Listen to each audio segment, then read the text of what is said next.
Hola, this is Enrique Morones of Buen Hombre, Magnificent Mujer, with another podcast that we have every Tuesday. And as we do every Tuesday, our producer is Sarah Bella. She does a terrific job, and she's the one that keeps these programs going. And they're available in all the regular places you see your podcast, including buenhombre.org and magnificentmujer.org. And today we have another incredible Buen Hombre, Jesús Nebot. He's a filmmaker, he's an activist, he's a speaker, he's a wonderful humanitarian, and he's one of the newest members, actually the newest member, on the board of Gente Unida. And we're delighted to have you on today. Jesús, ¿cómo estás? Bienvenido. Gracias, Enrique. Estoy muy bien. I'm doing great. And I'm just very honored to be interviewed by you. And you said wonderful things about me, and I appreciate that. And it is an honor to be with you and to also acknowledge you for your activism, for being, for me, a wonderful role model as a humanitarian as well. Well, thank you very much, Jesús. And I know some of the things I'm going to ask you I already know, but we want the public to know. And I've been very impressed with your work. That film, I don't know if it was your last documentary, but the documentary that I saw, which was fantastic, about American Nightmare, I can't get that out of my mind. And that's something about these films. When you have that film or that photo or that song that stays in your mind and really impacts you, you have that magic. You have that magic skill. So on my podcast, and before I had the podcast, I've had radio shows and all that type of thing. And I always begin by asking the person that I'm interviewing to introduce themselves. So Jesús, when somebody says, who is Jesús? What do you tell them? And I'm talking about Jesús here, not the other Jesús. Well, I have to tell you, the other Jesús is, or Jesus is great inspiration to me. So I'm honored to have his name, and his name definitely brings to me the opportunity to be reminded of what Jesus and his message was all about. And to that end, I look at myself as a humanitarian like yourself, that is doing his best to anchor this energy of unconditional love, to be as loving as possible to myself and to others, and to do my best to leave that legacy behind me. In other words, whether it's speaking or whether it is making a film or any other work that I could do, even with my activism, love is truly the energy that is that is giving me the inspiration to get into action. I'm not doing my work because I'm opposing anybody, because I'm against anything. I'm doing my work because I am for loving. I'm for unconditional love as the energy that can heal us all, that can bring us together, and that can eventually make this world a better place, if you will. And you're doing it by example. You're doing it by doing the walking the talk. And I applaud that. But give us a little bit more background. I know you're from Spain. Tell us, so you're from Spain, a little bit of your family background, and how you made it to the United States. Yeah, so I was born in Spain. I was raised in Spain. And from an early age, I had an experience that kind of shaped my life, and perhaps can explain why I'm here. And maybe I can share this little anecdote. It happened to me when I was 6 years old, and I was in Spain. It was Christmas time, and we were having dinner. My parents, my siblings, and I had a younger brother and a younger sister. And then about midnight, just before midnight, my parents decided to go to the midnight mass, which was tradition in Spain, and it still is tradition in some countries on Christmas Eve. And they left me alone. I had a little bit of a cold, but prior to that, something happened during this dinner, this Christmas dinner, that was very special. My father told me, Jesús, close your eyes and open your hand. So I did. And then I noticed he left some paper, and then he said, open your eyes. And when I did, I noticed that he had left me in my hand a bill of, 10 pesetas. You know, it doesn't really matter. It was the national coin, but imagine a bill of about $10. And I was like, wow, because it was the first time that, you know, I had money that was mine. And he said, Jesus, this Christmas, I'm not going to give you a toy. This Christmas, I'm going to give you this money because I want you to buy for yourself whatever you want. And it felt really, really special that he did that because, like I said, it was the first time I had that power and that money and all that. So as I was saying before, my parents, after the dinner, they left and they left me behind. And then somebody knocked on the door. And actually, I thought it was maybe them, that they forgot the key or something. So I went to open the door and I saw this lady, and she looked quite different. She was dark skinned. She had a very colorful dress, but kind of torn apart. And what really struck me is that she was breastfeeding a baby, and then she had another child in her other hand. And this lady said, can I talk to your dad? And I said, no, my dad is not here. And she said, well, can I talk to your mom? And I said, no, they're both gone. They went with my brother and sister. They went to church. And she said, oh. And then she proceeded to leave. But I was so curious, right? 6 years old. I see this woman I don't know asking about my family. So when she was leaving, I told, hey, lady. And she turned around and I said, but what is it you want? And she told me, you know, I'm a gypsy woman and I just moved here as an immigrant very recently. And this night we're having some trouble, and I am just going through the neighborhood asking for some charity and see if I can have some milk to feed my child. And I said, I can help. And she said, you can? I said, yeah, of course. So I reached down my pocket and I got that bill that my father gave to me and I gave it to her. And she said, oh, no, you can't. And I said, oh, yes, I can. It's my money. I was so proud. And in that moment, she got teared eyes. She said, oh, my God, this means so much to me. Thank you. I'm going to be able to buy some goodies for my children. And this is going to make our Christmas so special. Oh, my goodness, thank you. You're such a nice kid. And she left. And in that moment, Enrique, I got to tell you, in that moment, for me, it was a discovery of this thing that we hear, that giving and receiving is one and the same. In other words, I could not imagine that I would have ever been able to buy an ice cream or buy a toy or anything that would have given me more joy than the joy that I experienced in that simple moment, helping that lady.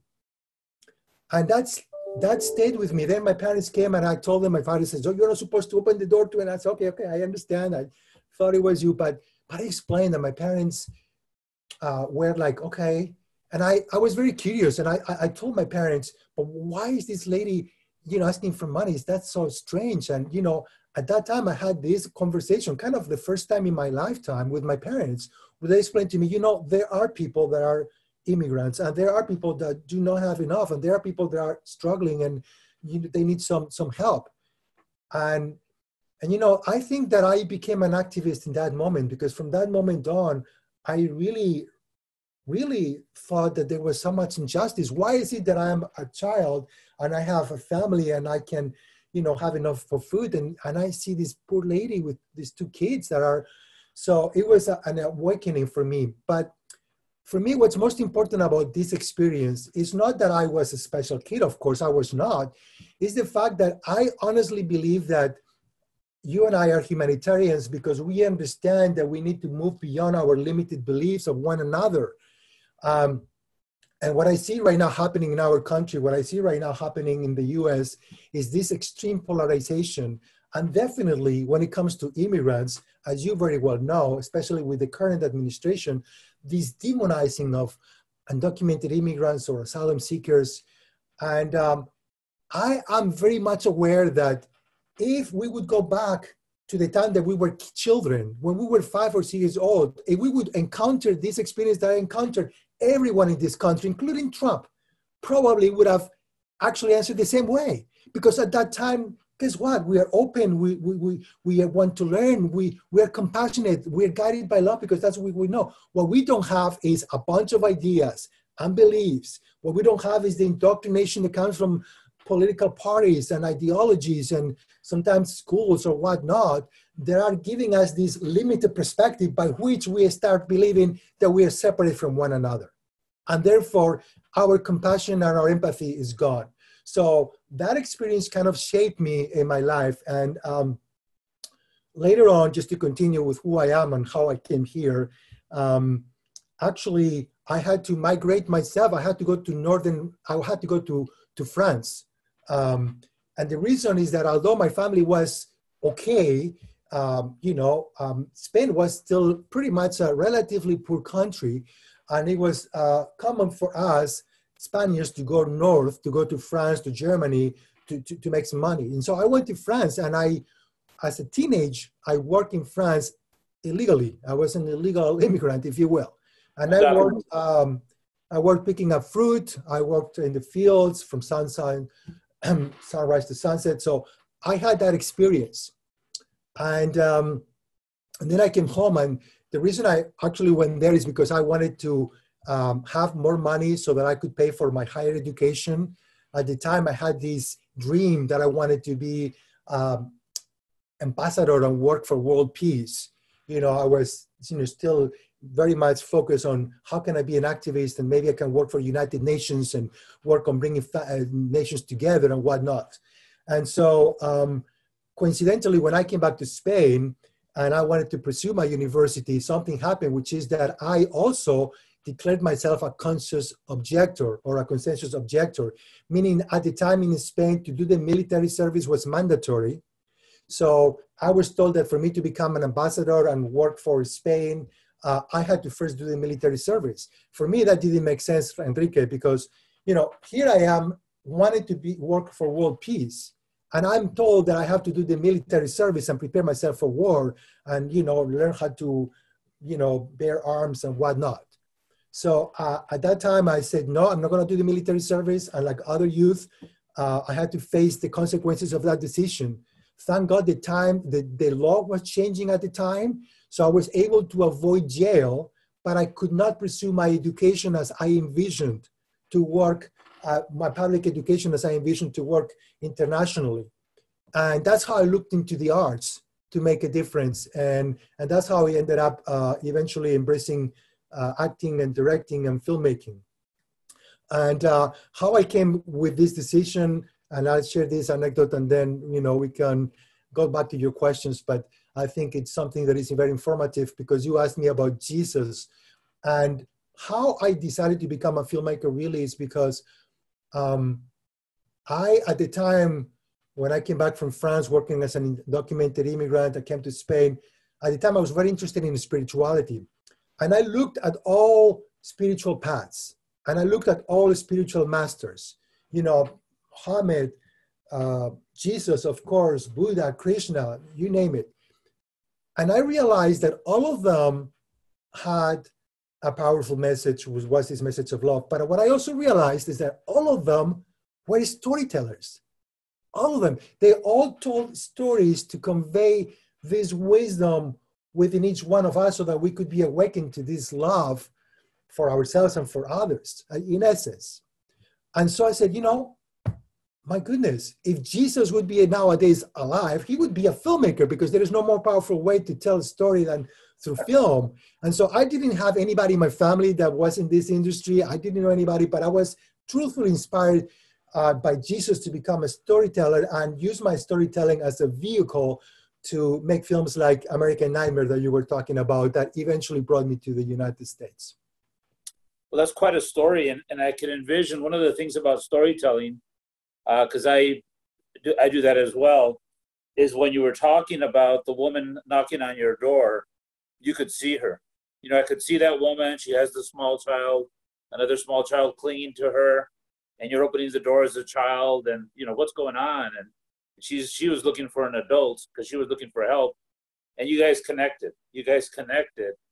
And that's the power of one. The power of one where one person or one moment can make a huge difference, a huge difference. And that power of one could be for good, like it was in your situation, and it continues to be, or it could be for bad. And we've seen people go in that direction as well. But it's a very, very powerful story. And then the fact that you, like most people, actually everybody in the world, has immigration in their background. You know, our families, you know, we have indigenous blood, we have blood from other places, but we all have indigenous blood. And we also have people in our background that worked in the fields, like you went to France, people working in the fields. That's something that migrants do all over the world, all over the world. And as you know, there's 250 million undocumented people in the world today, and only around 10 million live in the United States. The rest live in other parts of the world. But you were brought to the United States, or you came to the United States because of fate, which I don't believe it was just a coincidence. I think there was some sort of destiny. And in reading a little bit about you, it said that you were homeless at some time. Was that when you first came to the United States? And did you come by yourself? No, so, you know, prior to come to the US, I did work in Venezuela as an actor, but for sure I was really interested in becoming a storyteller, and Los Angeles at the time, or still now, is the capital of entertainment, right? Where you can become a writer and a director and a producer and an actor. And so that's what brought me to the US close to about roughly 25 years ago. And of course, it was kind of an awakening for me to come here, because prior to coming here, I was doing telenovelas in Venezuela. And I did 3 of them. They were very well known.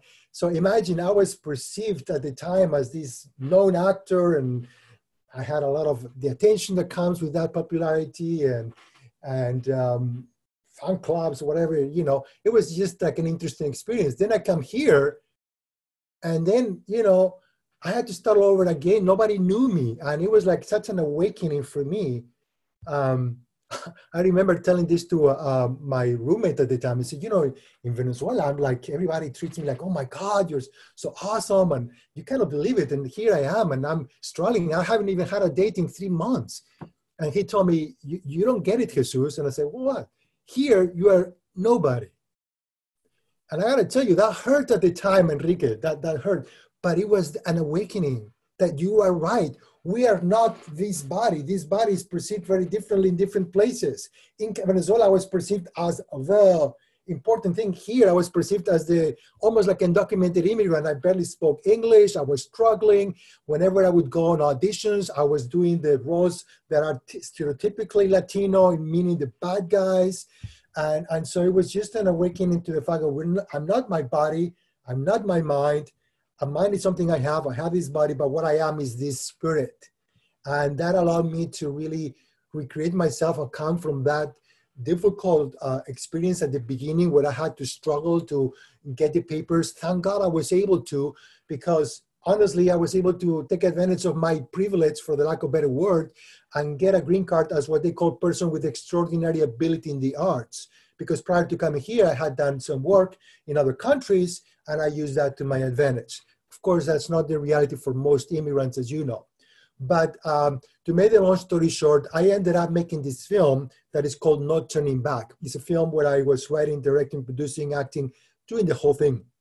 And actually, I had to put all my money into it and ask other people to give me money. And in the process of doing this film, honestly, I went bankrupt. I mean, the reality is that although the film, I was able to make it, and it's a film that has done very well, that had a theatrical opening in the US and in Spain as well, and has been sold to many countries. It's a film called Not Turning Back, that people can still get on Netflix in some places. At the time, right after I made it, I was completely broke. And yes, I was renting. I couldn't pay my rent. Next thing I know, I have to ask friends and sleep on couches, you know.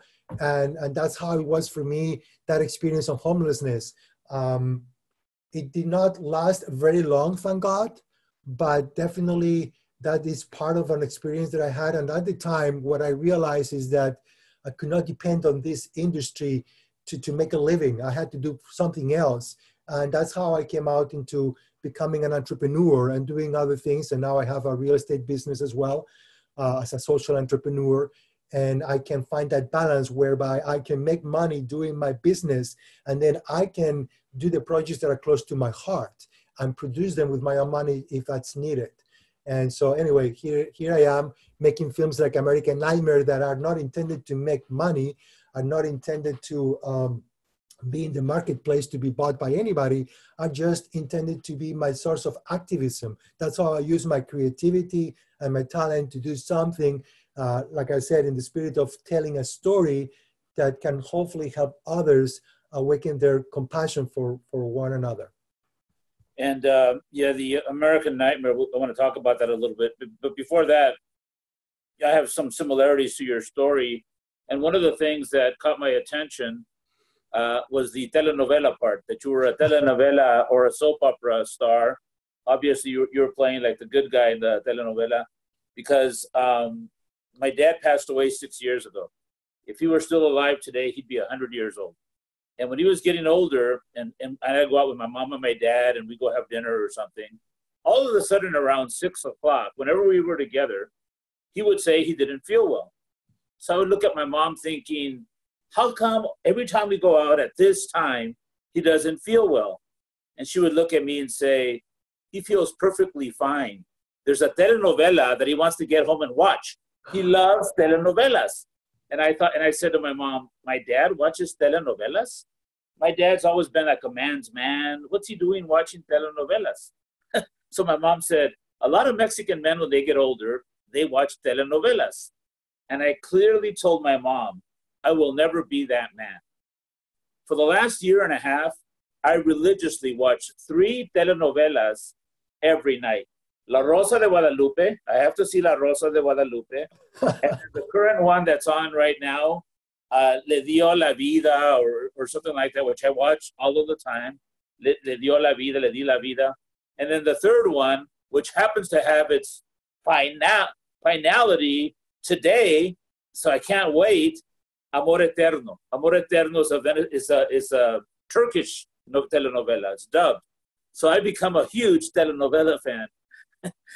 And I never thought I would. But the film, I've been involved in coming out in documentaries and films, and the power of telling a story. The power of telling a story is where it's at. And in American Nightmare, somebody, Facebook, I'm new to Facebook too. So somebody sent it to me, I watched it, and I go, this is amazing, this is so powerful. So I had to try to get a hold of you. Miraculously, I was able to send you some sort of a message, because I don't know how to send messages on Facebook or Instagram. All I do is email. And then you tell me, oh, yeah, I've been trying to get a hold of you and all this kind of stuff. And I said, oh, I got to get to know Jesús, because it was such a powerful film. The message is so clear, and the role of everybody, the American mom and her daughter, you as an officer, the other woman officer, the whole story is such a powerful story. So tell me, how did that come about, that particular film? Thank you. Well, first of all, tell us how, in your words, what the film's about. Yeah, just in case, since I know that we're not playing the film in this interview, if anybody wants to watch it so that they have the reference, AmericanNightmareFilm.com. Anybody can go now and they can watch it. It's just 7 minutes, very simple story. And I do appreciate your question. How did it all come about? Well, it was close to 2 years ago now that we were going through this nightmare of the family separations at the border. It was a policy that was implemented in the April of 2018. And when we were in the midst of this crisis, my wife, Susana, that happens to be an actor, she was watching TV and she was really in tears looking at an interview of a mother that had gone through this experience. And I have to tell you, at the time, we didn't have a lot of information. These families were detained. We just didn't know where they were going. It's not that we had all these personal stories, but we knew that this was happening, and we found out months after this whole thing had started. And then it's this realization, what's going on with this country? What's happening? How is that possible? And she told me, you know, we have to do something. We cannot just be artists watching this and not do something. And you know, at the time, I thought, well, let's just go to the border. We got to interview these women. We have to find these families. But of course, as you know, not possibility to do that. You're not going to get those permits. You're not going to be able to have that access. Forget about it. And there was something that I found that very telling is I found this poll close to 2 years ago by which it said that the majority of Republicans supported the zero tolerance policy. Now, prior to that, I thought this is a Trump thing, and we all know Trump, and Trump is capable of this and more. But when I realized that the majority of Republicans did support that policy, then I knew something was off. This is off. The Republican Party is a party that supports family values. The Republican Party is a party that, by and large, is Christian in nature. The Republican Party, by and large, is a party that talks about law, the respect of the law. Here we had a policy that was disrespecting our current law, that was really not Christian in its essence whatsoever, and definitely did not support family values. So what's going on? And then, you know, for me, Enrique was like, my goodness, I think most people don't know what's going on. Like, people don't have the first experience of understanding the pain that it means, this cruel, inhumane policy. So that's how I came about with this thing. And the zero tolerance policy, to remind those that perhaps need it, but, you know, still, in a way, it's in place, although not legally, but it's still happening. We know that these family separations are still happening, unfortunately. But what it was is criminalize people for the so-called misdemeanor of crossing the border without papers, which is a misdemeanor, and use that to detain them, to separate them, to throw these kids in cages. So I thought, really? Imagine if we would use this same zero tolerance policy to any misdemeanor. Imagine that any time that you commit any violation of our law of any nature, this would be what would happen to you. So that's how I came about to this story where I'm, you know, woman that I want people to feel like connected to, goes and is driving and is eventually driving with her kid in the back and is driving over the speed limit with an excess of a speed that could be considered a misdemeanor in some states. And she's detained by the cops. And, you know, normally in a situation like this, as you very well know, Enrique, well, you're speeding, and guess what? You're going to get a ticket, and you're going to go to court. And when you go to court, most likely you're going to pay for that ticket, and most likely that's it. Well, that's not what we're doing with our immigrant brothers and sisters detained at the border. First of all, we need to clarify, seeking asylum is legal. So definitely nobody should have to go through that process because they come here legally. But even if you supposedly get them after they cross the border illegally, even if you consider that as a misdemeanor, is it really humane? Use that violation to separate them and to detain them and to put it in cages, and for us taxpayers to have to pay tons of money, sometimes $750 a day, for the incarceration of these people in inhumane conditions? How could that make sense? What made sense, of course, we all know, is you release those families together. If you are concerned, you can put a monitoring device in the ankle, and then you let them go to court. And in court, you then the judge the situation. And if the fate is that their case is not good enough to be accepted in this country, then you deport them. But don't break families apart. Don't incarcerate them. Don't use our tax dollar money to have for-profit jails that are making their lives miserable and that are causing, as we speak, death to them with the coronavirus as an example.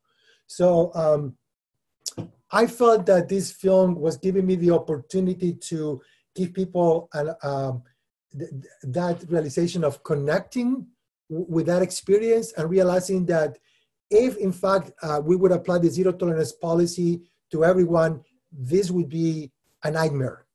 And this nightmare has been so for over 5,000 children that have been detained and separated from their asylum-seeking parents already in our country. And this is a nightmare that we all need to be aware of, because they come here pursuing the American dream, and we have turned this American dream into an American nightmare. And the American nightmare is not just for them. It is for them, but it is for us. We are Americans. What's happening to our country? What's happening to our values? What's happening to what America stands for? I mean, right now, I think we're a little bit, for the lack of a better word, ashamed. We go to the world and the world is looking at us with pity because of what's happening in our country, because of our violations of human rights at the border, or because we're not able to contain this virus like, let's say, Europe has done it just in recent months. So something is off. And like I said, this film was a way to bring that level of humanity and let people that maybe are somehow separated from the experience, let them have that experience themselves so that they can realize the cruelty of this policy, and hopefully with that change some minds. And I know that I have changed some minds, and of course I know that some others will never be changed, but it's my effort, genuine effort as a storyteller, to awaken our common humanity, if you will. And you do a really great job, the way that the film is laid out, using the term illegal driver. The woman kind of saying, "Oh, you can't be taking my child away." The way she has that attitude of white privilege. And when you're talking about American nightmare, I'm reminded, I've done these caravans. I've done these caravans across the country since 2006. And the first one was to get people to the streets to march, and it was a huge success, the spring of 2006. But the fifth one was called American Dream or American Nightmare. That was the name of the caravan. And we started where we always would start, which is where the wall is, where Friendship Park is. And on that one, we drove through Southern California, Arizona, and then we came back and ended at the cemetery of Los No Olvidados, which is a cemetery 2.5 hours east of San Diego, where there's 500 unidentified migrants buried. And at the event that we did there, at the end of that, or the halfway point of that caravan, I had two people with me that I asked to perform. One was an ex-member of Maná, the musical group. So he went out there and he is the ex-keyboardist. So he played a musical piece. And the other one is Josefina Lopez, who wrote Real Women Have Curves. Well, as a result of that particular caravan with me, she was my passenger. She wrote a movie called Detained in the Desert. Detained in the Desert. For all those souls that are in the desert detained, the wife wants to know, did her husband make it? Did he abandon me? Is he dead? Etc. So it's very, very powerful. And hers was a relatively short film, not as short as yours. And then another person that's in the film business did another film. I think I might have sent it to you, and I want to put you in touch with him. His name is Chris Cashman, and he did a film called Undocumented. And it's a 3.5-minute film filmed at my mom's house. What would happen? This is like 3 months before the election. What would happen if who ends up in the White House, never thinking he would? He does, and what the film portrays about ICE raids and separating is exactly what happened. So those stories are so powerful, and they really can change people's minds, especially this year, which is going to be the most important election in our lifetimes. And you recently sent me something that I was cautious because I didn't know if I should open it or not open it. And it's some sort of a video about the children's situation. It's very well done. And it shows children being detained. I'm pretty sure you're the one that sent it to me. And it shows children being detained and what's going on and so forth. And that's the one that I said, did you send this? Because I didn't want to open it. And I opened it, and it's basically a campaign to let people know what's going on. Let people know what's really going on. So you can decide, whether you're a blue state or a red state, you're a human being. And your great-great-grandchildren are gonna ask you, what did you do? What did you do when children were in cases? What did you do when 6 children died in Border Patrol custody? What did you do when asylum seekers were being forced to jump back over the wall, or they were being tear gassed?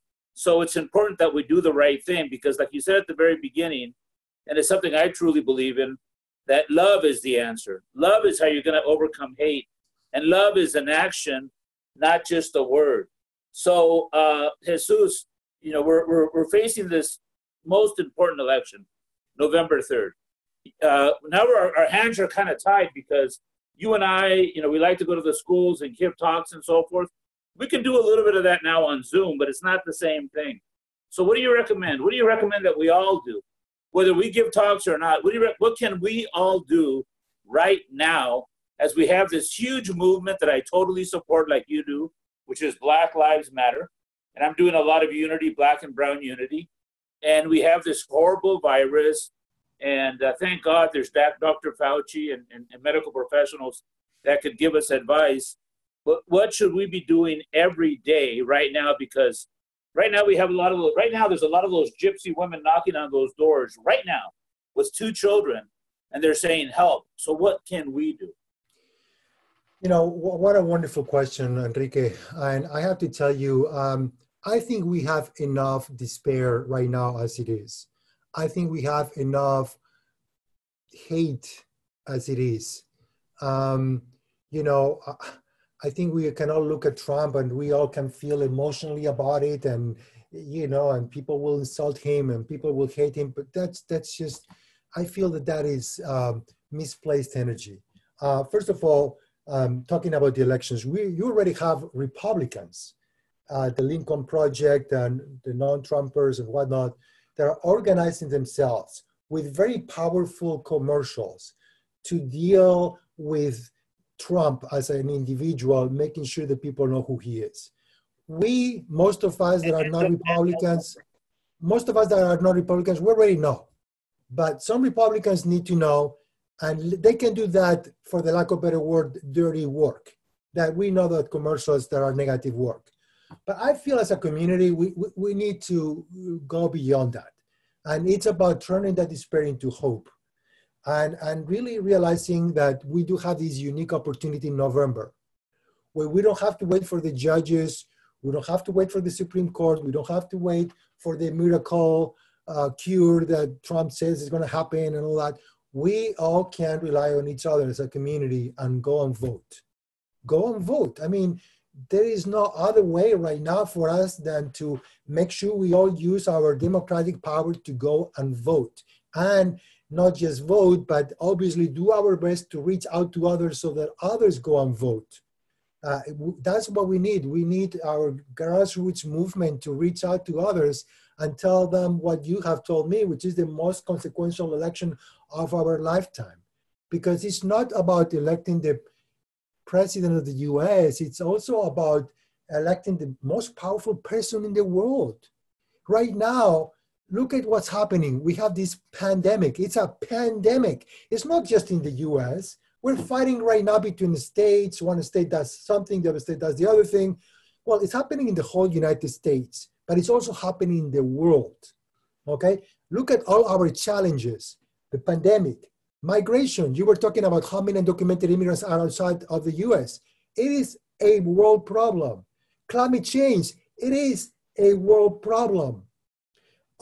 Poverty, this situation of extreme poverty that is going to be exacerbated by the pandemic, it is a world problem. We cannot let these countries in Africa now deal with this crisis by themselves. So we need a world leader that can restore that humanity understanding in power, not just for the US, but for the world. We have that leadership that we had that was based on our moral values and our democracy is gone right now. Our leadership right now is only strengthened by our military might. And this is really sad. This is really sad. So what we need is the restoring of those morals and those values and that democracy for the sake of not just the US, but the world. And that means that we all need to go and vote in November. And when we go and vote, we're not only voting for me, Jesus, or for you, Enrique. We're voting for those that cannot vote. For sure, those that are suffering the consequences of these policies. For sure, people that are undocumented. But for sure, also people around the world that are suffering the consequences of climate change. when we have a denier of climate change in our country? How is that possible? So this is a very consequential election, but we need to focus on the positive view that is not about putting him, listen, in my opinion, Trump right now is irrelevant. He's out of touch with us when it comes to racial issues. He's out of touch with us when it comes to the pandemic. He really is becoming irrelevant. Okay, he uses 4th of July would be the perfect occasion to talk about our heroes, which should be our front, workers, like the healthcare workers, that are battling this war of the pandemic. Instead, he defends these statues about dead people that were actually traitors. I mean, honestly, he's out of touch. So he's irrelevant. Not more to focus on him. Let's focus on what is the alternative.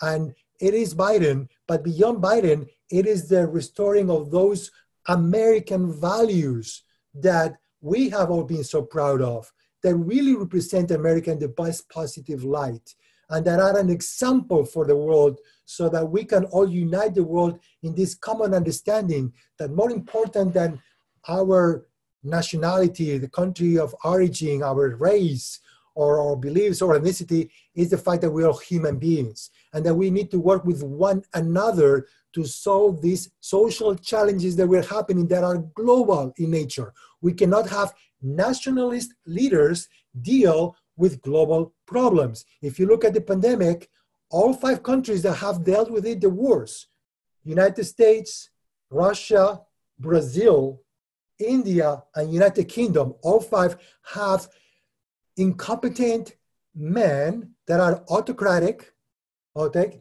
that are basically, they think they're arrogant, they think they know better than the scientists. And here we are with all those 5 countries. On the other hand, look at the 5 countries that are managing this crisis the best. You can look at New Zealand, you can look at Denmark, you can look at Iceland, you can look at Norway, you can look at Germany. What do they have in common? They are led by compassionate women that were elected democratically and that immediately listened to the scientists and took action because they are competent, they are effective, they are intelligent. And now, guess what? The virus is not a concern for them. They're opening the country safely and they are doing fine. So this is an example of what is coming with this election, but it's also an example of the fact that we need to focus beyond the US. We have to focus on the fact that we are all powerfully connected as human beings, and that enough about this thing about America first. America first, really? For what? I mean, look at it. There has not been no wall, no inhumane policy, no restriction on immigration, nothing that has stopped this virus from coming here and causing this damage. This is obsolete thinking. This is thinking that is taking us nowhere. And what we need is to restore those American values that have served as the beacon of light for the rest of the world, so that we can all come together and unite in those common values and really solve these big social challenges that we're facing. Amen. I agree with you 100%. It's important that we remember that we're all citizens of the world, that the women leaders are the best leaders, the compassion, the intelligence. They're the perfect example, the 5 countries that you mentioned. And, we have a situation where the whole world is watching, and each one of us has the power of one. Each one of us can make a big difference. The environmental damage, you have a teenage girl named Greta that shows the world what we should be doing. Violence against women. You have a teenage woman named Malala that talks about violence against women. They're young women, they're older women, they're showing us the way. And that's why it's important that Biden select his woman running mate. And we cannot allow what happened in 2016 to ever happen again, where you have 64 million people that vote for Hillary, 62 million vote for Trump. And what was the disaster was 100 million did not vote. We can never let that happen again. I have lots of friends that were Sanders people. I was a Sanders person, but I'm going to vote. I voted in 2016, and I'm going to vote in 2020. I'm going to vote blue because we need to make a change. The future of our children depends on it, and it's so important. Jesus, the final question, and something I ask all my guests. So to Jesus Nebot, what is love? Well, we've been talking about love through the whole conversation, but I'd say that love is source with capital S. Like love is God, universal energy. Love is energy, really. Love is the energy from which everything is created. And love is really our essence, is our truth. I mean, honestly, when our mind is not operating with all these judgments, what is left is love. And that's why, I can go back to that story when I was 6 years old that I started our conversation. At that time, what I was expressing was love. I didn't have all those thoughts, all those beliefs, all those things blocking my opportunity to connect. This is our natural thing. It's the most natural thing when we don't have all those things going on in our mind separating us, that love will connect us. Love is the energy that unites us all and makes us all one. And fear is precisely the energy that separates us and that creates the source of all conflict and all wars and all polarization. And if you look at it, what Trump does is he divides us using fear. And right now his story is all about making the left, these far left anarchist people that are riots and looting and all that. But, it's cannot go very far because it's not really happening. So, at one point that is gonna, be gone and we're not gonna, but love is what builds us. Love is what brings us together. And I say this importantly in this election because, like you said, we're very polarized. We need to energize the vote. We need to make sure people go and vote. But we also need to reach out to the independents. And how we do that is not by making people wrong. It's not by insulting people. It's not by hating Trump. It's not by putting this dark picture. It's really by reaching out from this place of hope, of possibility, and restoring those American values that are so fundamental to who we are as people. And at the end of the day, the most fundamental value is the value of love, the value of living in a place where not only we are free, not only we can pursue happiness, but ultimately we can connect with that source of love that can restore sanity to our lives. So let's say that it's time to make America sane again. Let's vote on November 23rd, and let's vote for Joe Biden and what he represents for us as individuals in our community, for us as citizens of the United States, and really for all human beings on this planet. They need, for sure, better leadership. Absolutely. So don't forget, vote November 3rd. Get out there. And those of us that can't vote, we're not 18, we don't have papers, we know people that can vote. So make sure they get out and vote. Jesus, Thank you very much for joining us. Thank you for all your work. We're looking forward to working very close together with Gente Unida. We got several projects that we want to talk about where your expertise will be key. And it's all based on the principles of love. Yes. So muchas gracias to you and your family. Stay safe. We're going to put all your contact information where Sarah she's generous enough to put your links and so forth, so people know how to get a hold of you if they want you to speak at their campus. Right now you could do it through Zoom, the projects you're working on, ideas people might have for projects for you. So muchísimas gracias. I send you my love, and make sure you stay tuned with Buen Hombre and Gente Unida every Tuesday. Muchas gracias. And like I always say, amor sí se puede. Muchas gracias. Thank you, Enrique. True honor. Thank you. Much love to you. Thank you.